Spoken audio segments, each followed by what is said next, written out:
Bonjour, je vais vous parler aujourd'hui du vécu de l'enfant au contact d'un parent narcissique grandiose ou vulnérable pathologique.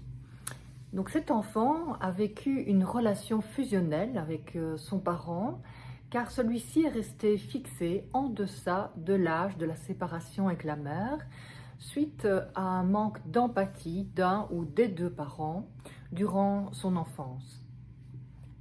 Donc le parent narcissique pathologique crée une relation d'emprise avec son enfant qui doit être son prolongement narcissique car il l'a été par rapport à son propre parent. Cet enfant a dû combler la faille narcissique de son parent en rehaussant son estime de soi, même si cette faille était cachée derrière un sentiment de supériorité. C'est un mécanisme de défense contre la souffrance, contre l'insécurité et les peurs archaïques suite à des violences psychologiques. Le parent narcissique grandiose ou vulnérable s'en défend par des mécanismes de survie. Dans le cas du narcissisme, il s'agit essentiellement du combat par le contrôle, en jugeant sans empathie, parfois avec hostilité, en surinvestissant l'action, les performances, le pouvoir sur l'autre. Il ne permet pas à son enfant d'éprouver des émotions pénibles, par exemple la tristesse, car cela pourrait réactiver les siennes. Par exemple, il va dire « arrête de pleurer ou je te prive de dessert » ou bien « arrête de pleurer, sinon tu vas devenir une femmelette ». Il explose de colère s'il est confronté à la spontanéité de l'enfant, car il a survécu en adoptant un faux self. C'est un mécanisme de suradaptation à l'autre pour survivre et donc il n'est plus lui-même, adopte le comportement que l'autre impose, que l'autre souhaite qu'il ait et donc il ne peut plus être spontané, authentique et vrai. Il peut aussi exercer son pouvoir avec des violences verbales, comme par exemple le dénigrement, la menace, le chantage, la moquerie. Et il peut se moquer de la vulnérabilité de son enfant, car il n'a pas eu le droit d'être vulnérable. Il peut osciller du narcissisme pathologique grandiose au narcissique plutôt vulnérable, selon ses choix relationnels et ses événements de vie. Donc ce parent peut par exemple surprotéger en projetant sur l'enfant émotionnellement ce qu'il nie en lui. Par exemple, il fait ressentir la tristesse d'avoir été rejeté et seul par rapport à l'autre parent, comme s'il avait été finalement nié dans son enfance, et donc il projette son vécu de tristesse sur l'enfant. L'enfant absorbe les émotions pénibles du parent, et donc soit il les nie à son tour, soit il peut développer une hypersensibilité. C'est la conséquence finalement d'avoir été envahi par les émotions du parent dans l'enfance et donc les limites de l'enfant deviennent poreuses. Quand l'enfant a vécu dans une relation de sécurité avec son parent, il développe ce sentiment de sécurité et cela crée un bien-être qui lui permet d'avoir des limites, un moi sécure et donc ce moi sécure, ça consiste à avoir une claire conscience de ses émotions, de ses besoins et de ses limites. Il respecte ses limites parce qu'il a été respecté. Ce n'est pas le cas du parent narcissique puisque ce parent n'a pas respecté les besoins de son enfant, donc ses limites, et cet enfant donc absorbe les émotions niées du parent. L'hypersensibilité va se traduire par une grande intensité émotionnelle, des débordements émotionnels. Et donc, ça, c'est vraiment une des conséquences d'une relation insécure dans l'enfance, d'avoir été non respecté dans ses limites. Donc, le parent narcissique peut aussi, par exemple, faire vivre à l'enfant le sentiment d'impuissance qu'il a vécu durant son enfance, en ne le laissant pas s'exprimer, en ne lui laissant pas l'opportunité d'exprimer son point de vue, en ne l'écoutant pas, en lui coupant la parole, en mettant trop ou trop peu de limites à son enfant ou des limites incohérentes qui ne sont pas des règles, qui ne sont pas régulières, qui ne sont pas stables, qui sont changeantes. Il exerce sa domination sur l'enfant en lui imposant ses propres choix et en refusant le dialogue, en ne cherchant pas à comprendre ses émotions, ses besoins, ses limites, et donc lui permettre finalement de grandir en autonomie. Ce parent exerce plutôt une domination en ramenant toutes les conversations à lui et en imposant ses propres choix. L'enfant surinvestit la relation et donc il se suradapte, ou bien au contraire, il se retire, il se replie, il se fige. Et donc en se soumettant, eh bien finalement il se tait et il perd la conscience de soi. Il ne sait plus vraiment qui il est. Certains enfants se rebellent à l'adolescence, par exemple, ils ne veulent plus étudier à l'école, ou bien ils transgressent constamment les règles, adoptent des comportements violents, et parfois l'enfant fouille dans des addictions, par exemple l'addiction à un produit ou une addiction relationnelle, par exemple développer une dépendance affective. Donc si l'enfant se fige et se replie, eh bien il est plus facilement encore envahi par les émotions des autres, puisqu'il est dans le repli. Eh bien l'autre prend toute la place dans le monde extérieur, en parlant, mais aussi à l'intérieur de lui. L'autre finalement le dirige de l'intérieur. Et donc c'est très difficile pour lui de savoir qui il est et de pouvoir s'exprimer, exprimer ses émotions, exprimer ses besoins et ses limites. Il peut aussi chercher à plaire dans ce cas, ne pas savoir dire non et ne pas écouter son propre point de vue. Il va adhérer spontanément au point de vue de l'autre sans savoir vraiment quel est son propre point de vue. Il devient trop docile et s'oublie pour satisfaire les besoins des autres.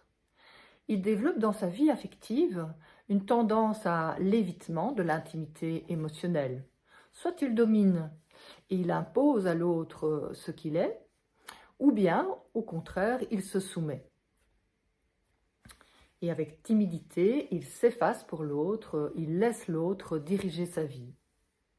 Il a des difficultés, dans les deux cas, à négocier les conflits, à identifier et à réguler ses émotions, à se sentir en sécurité dans la relation, à exprimer ses émotions dans le respect de soi et de l'autre, et donc à trouver des solutions dans les conflits.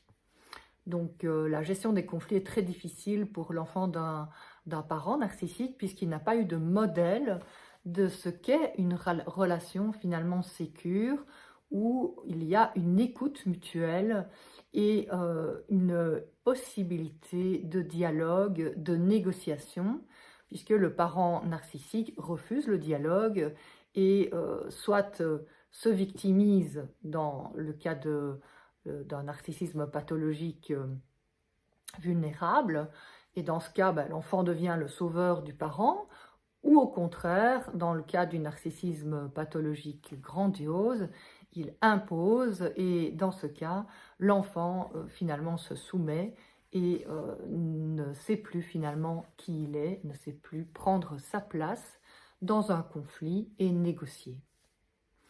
Que faire dans ce cas? Eh bien, prendre conscience à l'âge adulte. Très souvent, c'est à l'âge adulte, évidemment, qu'on arrive à prendre conscience qu'il y a un problème, prendre conscience de ces difficultés relationnelles et ces difficultés qui sont de type soumission, domination, jeu de pouvoir. Et donc, prendre conscience que très souvent, quand on est enfant de parents narcissiques, on peut évoluer dans le triangle de Karpman. Donc, je vous rappelle, le triangle de Karpman, c'est un triangle de la manipulation des jeux de pouvoir qui a été étudié par Eric Berne et Karpman en analyse transactionnelle. Donc il y a à la pointe du triangle le sauveur qui prend finalement le rôle de sauveur, c'est-à-dire sauver l'autre. Et il y a à une autre pointe le rôle de victime, attendre d'être sauvé. Et puis il y a le rôle de persécuteur qui sera plutôt d'imposer ses solutions, d'imposer son point de vue ou de critiquer. Et donc, eh bien, quand on est enfant de parents pervers narcissiques, on peut évoluer dans le triangle et si on est par exemple dans l'hypersensibilité et dans le figement, eh bien, être dans le rôle de victime très, très rapidement, si on ne sait pas finalement trouver une façon de réguler ses émotions, eh bien, on attend de l'autre une aide et on attend finalement une relation de respect qui ne viendra jamais puisque le parent narcissique ne se remet pas en question et très souvent l'enfant d'un parent narcissique va faire des choix relationnels où il va revivre ce non-respect de ses limites et donc avoir de nouveau le sentiment d'être dans une relation destructrice. Et donc c'est très important de prendre conscience de ces conséquences des blessures de l'enfance et de pouvoir prendre soin de soi. Et cela demande évidemment de prendre conscience, si on est dans l'identification à l'agresseur, eh bien, des conséquences de ces blessures de l'enfance, la blessure du rejet très souvent, et de se rendre compte que ça amène un sentiment de solitude et donc des ruptures affectives très fréquentes. Et sortir du triangle, eh bien, c'est, dans le cas du rôle de victime, c'est prendre soin de ses émotions, prendre soin de ses besoins. Si on adopte le rôle de sauveur, eh bien, c'est de prendre conscience que la solution n'est pas d'aider l'autre si l'autre n'a rien demandé, mais au contraire, de prendre soin de ses besoins, prendre conscience des blessures émotionnelles de l'enfance et donc finalement de sauver son enfant intérieur blessé plutôt que de sauver quelqu'un qui n'a rien demandé et qui par la suite pourrait vous le reprocher. Par contre, si vous êtes dans l'identification à l'agresseur, eh bien, à la pointe du triangle dans le rôle de persécuteur, c'est de prendre conscience que finalement ça amène à des ruptures, puisque la domination à un moment donné peut faire fuir l'autre, et c'est assez fréquent que des enfants de pervers narcissiques qui adoptent à leur tour des comportements de domination, eh bien, finissent par se retrouver seuls et donc à se remettre en question et doivent consulter suite à la réactivation des traumatismes de l'enfance. Et finalement, c'est une bonne chose que de prendre conscience de ces blessures émotionnelles de l'enfance pour pouvoir les soigner, prendre soin de ses besoins et rétablir la sécurité intérieure contre laquelle finalement on lutte quand on est dans cette pathologie narcissique. C'est une lutte, une défense contre la vulnérabilité. Cette défense a été utile dans l'enfance au moment des traumatismes, mais par la suite elle empêche d'être en lien puisque le combat est un contrôle constant de soi ou de la relation. Et ce contrôle est mis en échec puisque dans la pathologie narcissique, il y a une impulsivité qui fait qu'il y a des explosions émotionnelles qui amènent une incapacité à réguler les conflits, une incapacité à écouter et donc à être en lien. C'est aussi apprendre à connecter ses émotions, à connecter ses sensations. Et donc, les approches psychocorporelles peuvent aider une personne qui a des difficultés à faire face à ses émotions. Donc, ça peut être la sophrologie, le yoga, ça peut être la danse, ça peut être le sport. Toutes ces activités qui mettent en lien avec le corps peuvent aider à prendre conscience de soi, de ses émotions, de ses sensations, pour apprendre à les écouter. Et donc là, c'est très important, une fois connecté à ses émotions, aussi d'apprendre à réguler ses émotions. Par exemple, si on sent l'impulsion de la colère monter, de pouvoir quitter la pièce pour pouvoir souffler, réguler ses émotions avec la respiration et revenir, une fois apaisé, dans la pièce pour apprendre à dialoguer. Et donc, dans ce dialogue, eh bien, apprendre aussi à écouter, à tenir compte du point de vue de l'autre, ce qui demande bien sûr d'apprendre à s'apaiser. Et donc, il y a un travail à faire sur soi par rapport aux parties de soi, mais surtout la partie combative qui est très vite activée quand il y a conflit chez l'enfant d'un parent narcissique grandiose ou vulnérable, ou au contraire, c'est la partie figée qui prend le dessus et donc qui se soumet et donc qui finalement ne reconnaît pas son point de vue et qui donne raison à l'autre. On est dans le jeu de pouvoir, alors soit de la soumission, soit de la domination, ce qui empêche finalement une harmonie dans la relation. Une harmonie, mais aussi finalement le choix de solutions qui satisfassent les deux parties dans le conflit.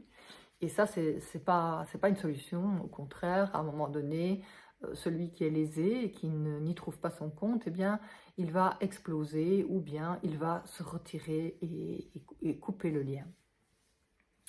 Donc, apprendre à identifier ses besoins, ce qui n'est pas similaire à identifier ses désirs. Le besoin est fondamental, il est vital. C'est la liste des besoins de la pyramide de Maslow qu'il est important d'apprendre à connaître. Quand on a eu un parent narcissique, on ne connaît pas ses besoins. Donc, le besoin vital, c'est par exemple le besoin de sécurité, d'amour, de reconnaissance, de respect, de justice, le besoin d'appartenance. Et donc ces besoins fondamentaux, il est important d'apprendre à les reconnaître et à les exprimer. C'est aussi apprendre l'empathie pour soi, la bienveillance pour soi, pour ses besoins, sa vulnérabilité, avec douceur, compréhension, et ainsi apprendre à être également empathique avec l'autre.